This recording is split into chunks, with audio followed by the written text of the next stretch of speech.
It was the last race of the night. The sky was pitch black, lit by thousands of stars. The tall buildings in the distance were only barely visible, but their luminescence shone brighter than any other point on this planet. I felt my heart beat faster with every moment that passed underneath the unknown below me. By the time I reached the region I heard about, I could hardly breathe. It's not that fear overwhelmed me, in fact, it's just the opposite. But this wasn't a normal race, it was to save my life, and I needed to win. My wife and child wait for me at home. She swore I entered this tournament just to serve my ego. How could a decorated student of my prestigious university needs to go through the races to gain anything is beyond her. What she didn't realize is that when you borrow so many credits to achieve such accomplishments, those things don't just go away. So here I am, to the tune of 5 million credits in debt, not a plan nor a wish in the world, other than to win it all back. I faced the ultimate challenge, a race through a maze of the desolated and isolated, lost city of Brina, fabled to have earthly desire once upon a time sought after. As my craft entered the area, I could see one of my opponents flanking me from the side, ready to launch their weapons at my ship. However, I countered by firing a missile from the side of my ship, and it contacted his craft. I then turned back to avoid damage from what I assumed was some sort of plasma explosion on his part. My opponent wasn't done, though. With a successful barrel roll, he soon found himself in front of me and began firing. Thinking quickly, I dodged his attack and fired a missile directly at the front hull of his ship. It made contact, and he plummeted to a cratering death below. It wasn't over. I had a few more bogeys on my tail. It seems they saw the entire event and figured they could pick me apart after an intense encounter. Not today though, because I had a couple of tricks up my sleeve.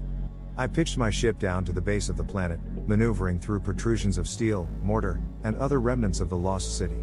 They pursued me. Big mistake. The thing about this city is that it's a maze. You only have to go through one passage to get out. As I expected their movement, I pulled a fast curl upwards and boosted the ship back into the sky. My strategy confused the pursuers, and they went right where I previously was heading. I launched several missiles and plasma shots where they were turning about face. The plasma shot connected with one of them and sent them spiraling down to the city below. The other pursuer floated in confusion as they tried to throttle their way up into orbit. It didn't work though.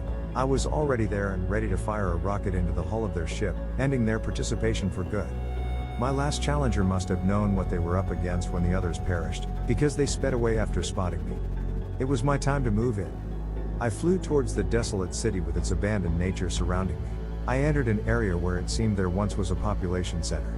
It was hard to tell due to how deteriorated everything was, but it was the only place I could think of going. It was an old station, something they once called a department store or such. The roof had long since collapsed, but the walls were still standing. I parked my ship just outside of its entrance and prepared to go inside. The entire area was so dark, you could hardly see more than a hand's worth in front of your face. That didn't stop me, though. Something this big would have an abundance of secrets hidden within, I bet. I identified an area where it appeared there was a large room and went inside. Hovering my flashlight about, I marveled at the sight it presented me with. A place with full treasures one could only imagine, products that were banned by the once socialist galactic order. The mere notion of profiteering with such things could have you tried for treason. Not for me though, this was something I had to do. I searched within the confines of the area, section after section, until I found what I was looking for. A small green figure, dark eyes, a glint of a smile and draped in a garb of years of old. Perhaps this was the way of the times before. Its markings etched with some words missing, Ba Wai Da.